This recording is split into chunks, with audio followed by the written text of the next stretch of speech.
मैं एक बात कहना चाहूंगा, मैं इस विषय पे कोट करना चाहता हूं।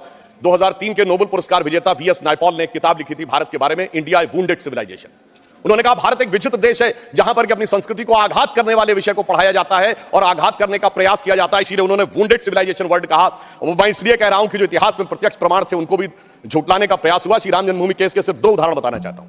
जब मुकदमा चला तो पूछा गया कि भाई पिछले उदाहरण दीजिए कोई शताब्दियों के, तो विपरीत पक्ष के पास कोई उदाहरण नहीं थे। हमने फॉरेन ट्रेवलर्स के उदाहरण कोट किए। विलियम फिंच नाम का ब्रिटिश ट्रेवलर आया 1610-20 के आसपास, उसने कहीं पर मस्जिद का उल्लेख नहीं किया, सिर्फ मंदिर का उल्लेख किया।